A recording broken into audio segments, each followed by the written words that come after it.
Have you seen this ad? It claims to be by a Sarah Bennett. She tells a heart-wrenching story about reading the list in Hebrews 11. The moment I realized Hebrews 11 describes a martyr being sawn in two, and I couldn't find that story anywhere in my Old Testament, I knew something was missing from my Bible. When I looked at the picture, I knew something wasn't quite right. This is AI, I said. So I decided to check with ChatGPT and Grok. Both give numerous reasons for their answers. ChatGPT said, I would not call it 100% fake from the screenshot alone, but I'd put it around 85 to 95% likely AI generated. Grok said, it's 100% AI generated. And it concluded, bottom line, this is synthetic imagery. No real camera captured this moment. It was created by an AI image generator. Takes one to know one. Look at the grandma's right hand. At her bottom 3 fingers, she's got extra knuckles. AIs have real problems with hands. That explains how Sarah Bennett could say, P.S. I'm not paid to write this. I'm not affiliated with The Living Word. That's the publisher of what she's selling. If you're an AI program, you're not affiliated with The Living Word. Both ChatGPT and Grok said the post also was generated by an AI program. It's literally classified as an ad in tiny letters at the top of the Facebook post. So what's the point? It's saying that our Bibles don't have enough books. And that, quote, the Ethiopian Orthodox Church never removed any of these texts. They've maintained the same 88-book canon for over 1,500 years. The same collection they've had since Christianity arrived in Ethiopia in the 4th century. Now that is a lie. First, there are only 81 books in the famous ancient statement about the Ethiopian Bible, and in the present grouping, a number of books actually come from the Middle Ages, not the 300s AD. But I'm getting ahead of myself. What's the truth about this Ethiopian Bible? What is it? Can we trust it? Are we missing something that it has? Hi, I'm David Daniels from Chick Publications. Knuckle Lady here isn't the only thing. I have been getting bombarded with questions at church and emails and in texts from around the world from so many people who have been pulling me aside and asking me, what about the Ethiopian Bible? What is it? Does it really have books that were left out of the Bible? No. Let me tell you why. First, I recommend either turn on the subtitles or open up the transcript. There's a lot of information here. Let's start. First, how do we know that our Old Testament is true? Prophecy. It states prophecies that came true. Archaeology. People stuck in a shovel and found places where the Bible says they were. Contemporary history. Other countries' history matched up with the Bible's history. Common testimony. The Bible is internally consistent across 4,000 years and 40 authors. Intact preservation. The Bible has been handed down by people who are scared to add to or take away anything from it. Amazing, but that's to be expected if it's the Word of God. Compare that to the 3 books of the Maccabean. That's 3 Ethiopian books that are definitely in their Bible canon. I didn't say Maccabees. I said Maccabean.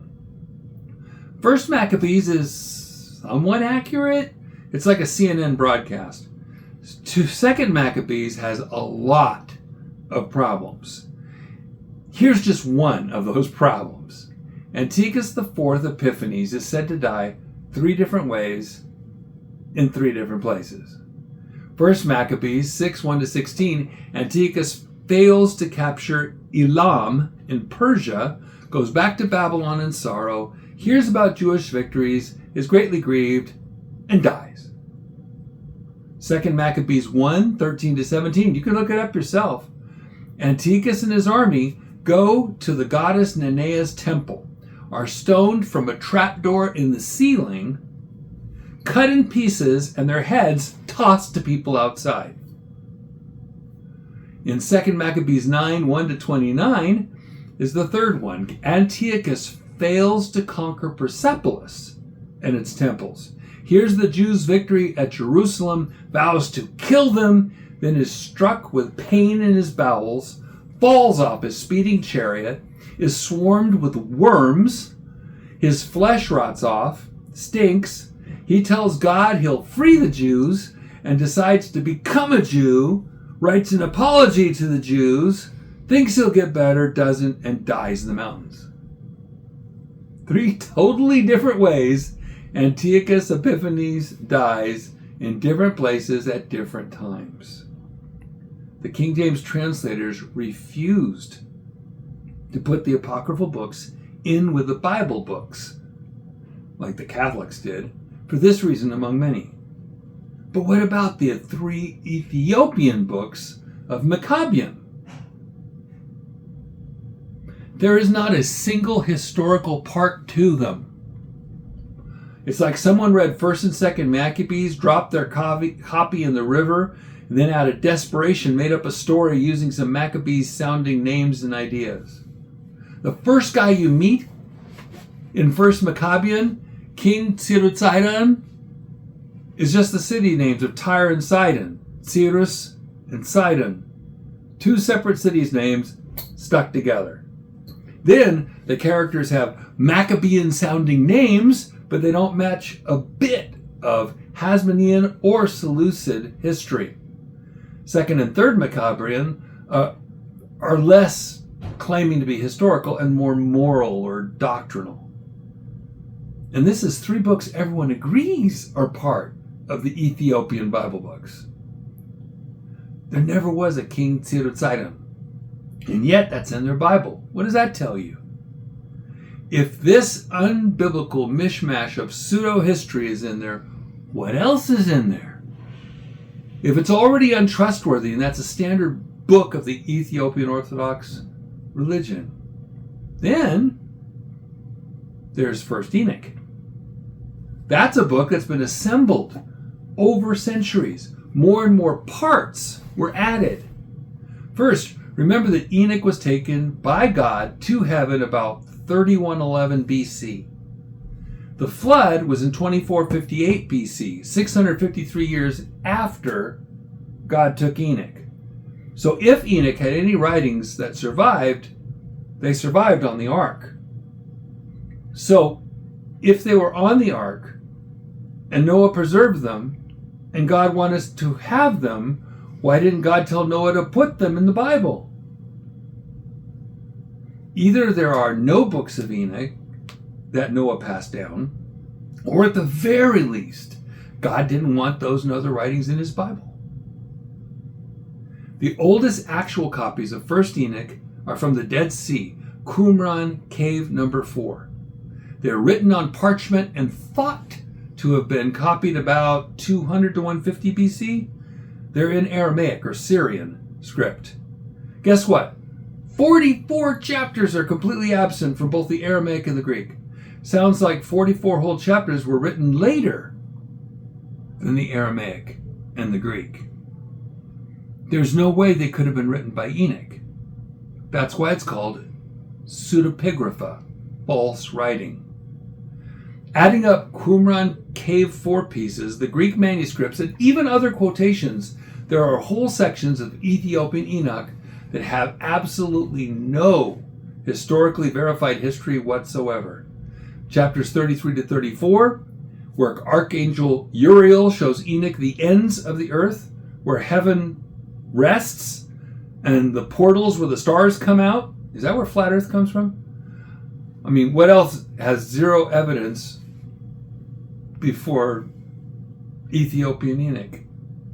Chapters 37 to 71, most or all of the parables. Chapters 83 to 84, a vision of the future flood, telling how the sun comes out of the windows of the east, and Enoch begging God to leave a posterity alive on the earth when he floods it. I remind you, that's over 350 years in the future, long before God speaks to Noah.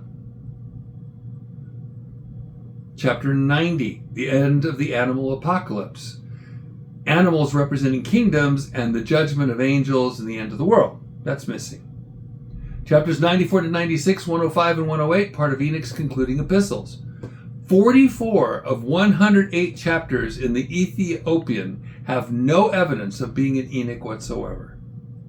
40% of Ethiopian Enoch have nothing to back them up with earlier copies of 1st Enoch ever. Do you trust 1st Enoch? I don't. But there's more. Let's test it against the Bible. In 1st Enoch 6 and 7, Semjaza, a leader angel, has the angels make the beautiful women their wives and pregnant, bearing great giant 3,000 ells tall. That's 4,500 to 5,150 feet tall. In other words, close to a mile tall. Really. But Jesus said in Matthew 22:30 and Luke 20:35 to 36 that the resurrected believers are as the angels, not marrying or giving in marriage. In 1 Enoch 69:10 it says, "For men were not created for such a purpose, to give confirmation to their good faith with pen and ink." That's funny. God had things written down from the beginning, preserved in records. Men had to do the writing. That's how we have the words of God. And it's ironic that we only have these words in Enoch because they were written down. God, who does not change, commanded man to write his words down and not add to or take away from his words. 1st Enoch couldn't be from God.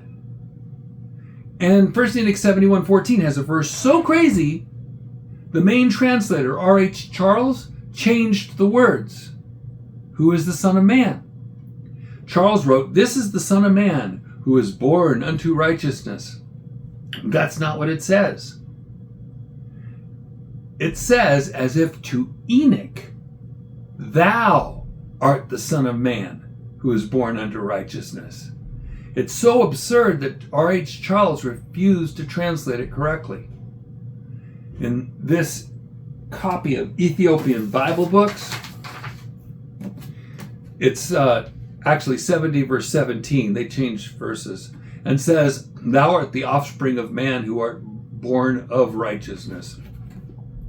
Nonetheless, the point is, the Son of Man is the Lord Jesus Christ. The Son of Man is not Enoch. In this copy of the Ethiopian Bible book, we have this, but let's change the topic. What about the Ge'ez language? There's no evidence that the Ge'ez language of Ethiopia was a written language until the 300s AD. The oldest inscription is written in stone on the Huwidi obelisk from the early 300s. It's about 18 feet tall with a sun disk and a moon crescent near the top. It was broken in half and then reassembled incorrectly. To this day, there's no agreement as to what it says.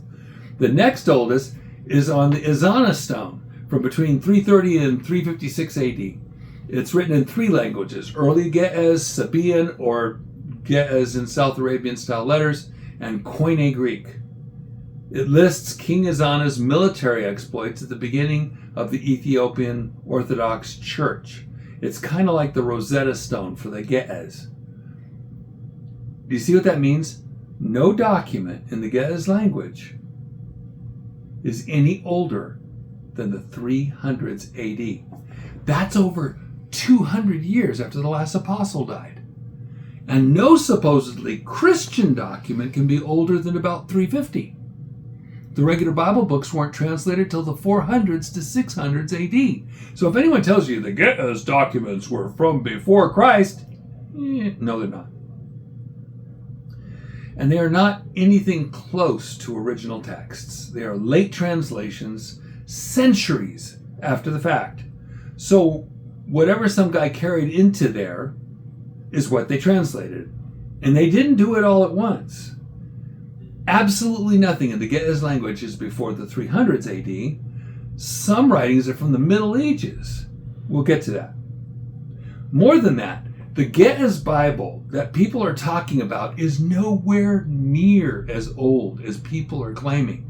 It was said early on that there were 81 books to their Bible, but no one has agreed in over 1,700 years exactly what constitutes those 81 books. So what is the Ethiopian Bible?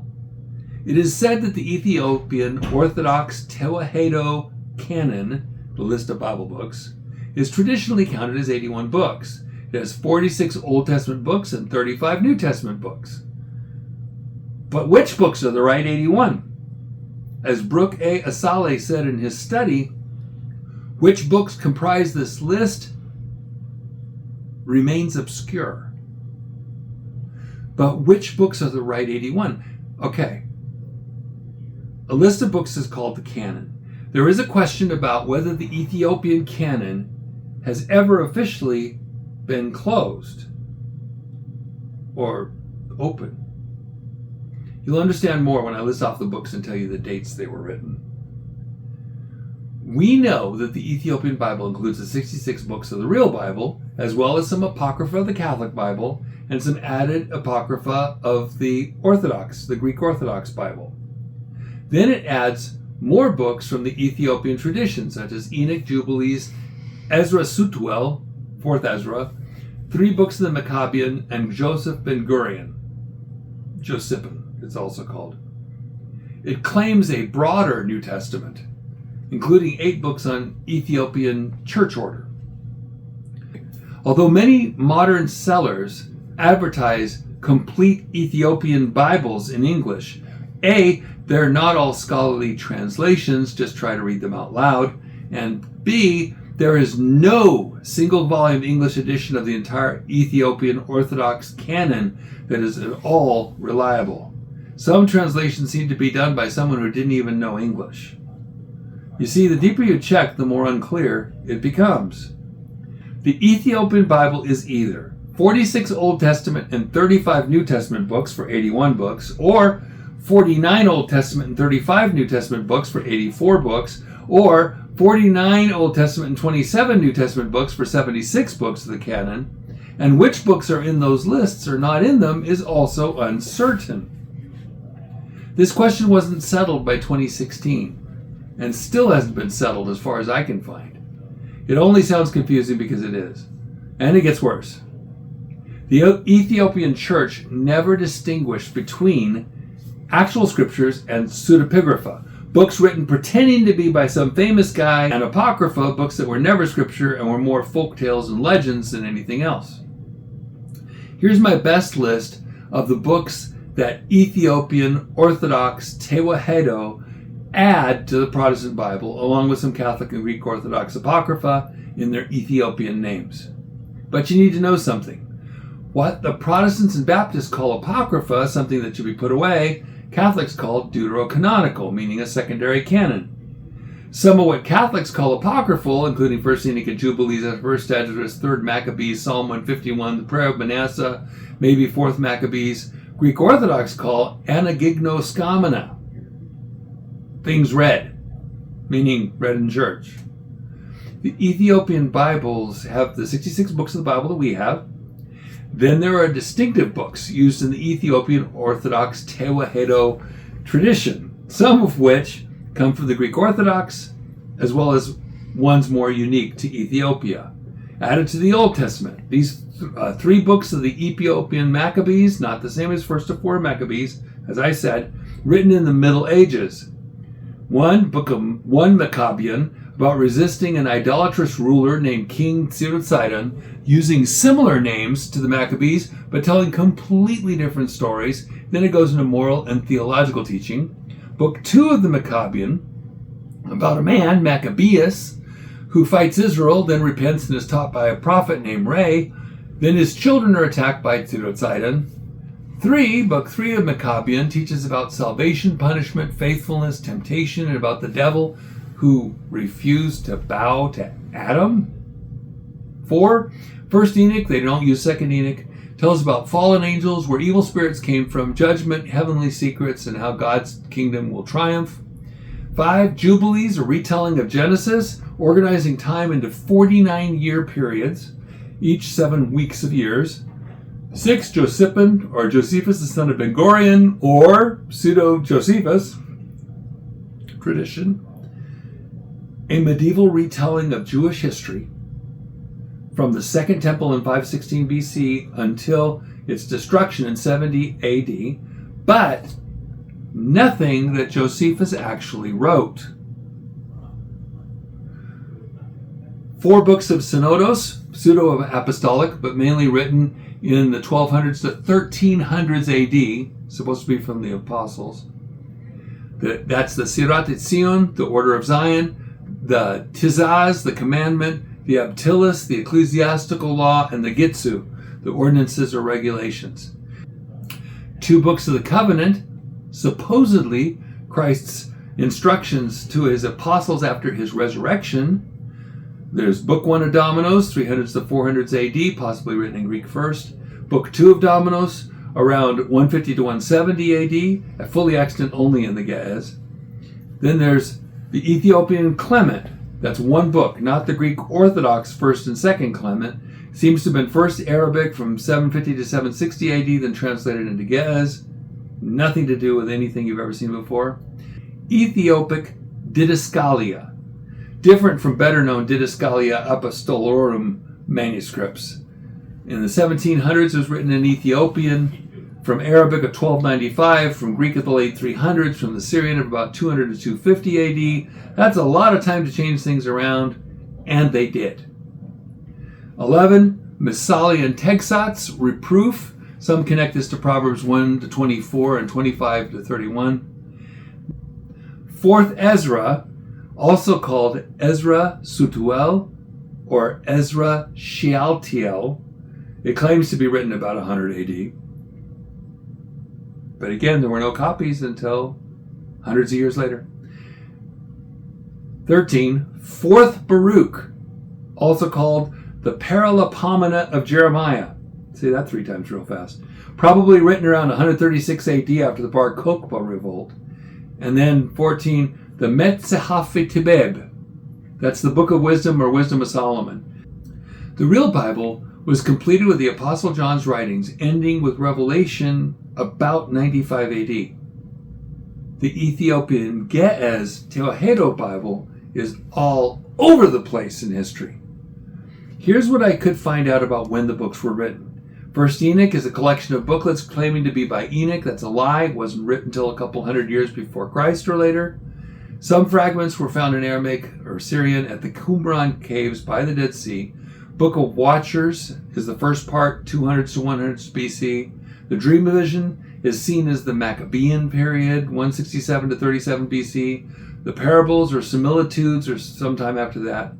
Josephus or Josephus Ben-Gurion is commonly dated in Byzantine southern Italy in the 900s AD. Then there are the less certain dates. The original Jubilees is usually dated around 160 to 150 BC. There are copies of parts of it in Qumran and at the Dead Sea. 4th Ezra is usually dated after the destruction of Jerusalem, about 90 to 100 AD, not Ethiopian. 4th Baruch is usually dated either after 70 AD, the destruction of Jerusalem, or to the Bar Kokhba revolt, 132 to 135 AD, according to early Jewish writings.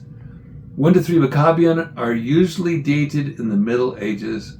The Ethiopian Bible is anything but certain. And the books that people are pushing are anything but true are inspired words of God. God's true words are shown in this way. 1, God's persecuted believers have had them. 2, God made them available and did not hide them. Matthew 10:27, what I tell you in darkness, that speak ye in light, and what you hear in the ear, that preach ye upon the housetops. Not hide them in Ethiopia from the outside world for nearly 2,000 years. Neither is true about these books. Here's a quick rundown of how the outside world heard about all this. 1773, the Scottish traveler James Bruce returned from Ethiopia with Ethiopic copies of 1st Enoch. 1821, Richard Lawrence translated 1st Enoch. 1859, August Dillman published Jubilees in Ethiopic. In the late 1800s, R.H. Charles was the big name associated with translating the Ge'ez books. 1906, 1st to 3rd Maccabean, the Ethiopian Maccabees, get some Western treatment. 2007 to 2008, a complete standard English publication of Maccabean 1 to 3 appears. If God wanted any of these extra books in the Bible, they'd be there. He holds the universe and my soul in his hands. I think he can take care of a book. So, let's get back to Sarah Bennett. That section on being sawn in two that she was so interested in from Hebrews 11, it's from the Ascension of Isaiah. That's not even in any of the lists of the Ethiopian canon, but it was one of the many books translated and copied in the Ge'ez language.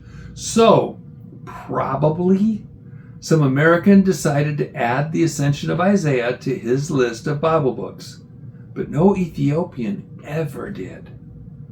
Ge'ez was the language to copy documents into. Even from 900 to 1200 AD, when Ge'ez gradually stopped being the main normal spoken language, the Ethiopian Orthodox kept translating religious texts into Ge'ez. Around 1200 to 1300 AD, Amharic rose in courts, trade, military, and everyday conversation. But ironically, while this happened from the 1300s to the 1600s, was a major Ge'ez literary period for the Ethiopian Orthodox. It was the cultural language used for theology, manuscript copying, law, and monastery writings. In the 1700s to 1800s, Ge'ez was used for medical and biblical books, law books, lives of saints, and hymn books. Even from the 1800s to the present, where Amharic is the dominant language, Ge'ez was to the Ethiopian Orthodox just like Latin was to Rome. It is to this day read, chanted, studied, copied, and used in liturgy. Even last year, they are still producing illustrated, sacred Ge'ez manuscripts. Bottom line, if someone comes to you with a text that tells you what God did not plainly tell you in the 66 books of your King James Bible, don't feel threatened. Just walk away. You already have what God wanted you to have. God bless you and have a wonderful day.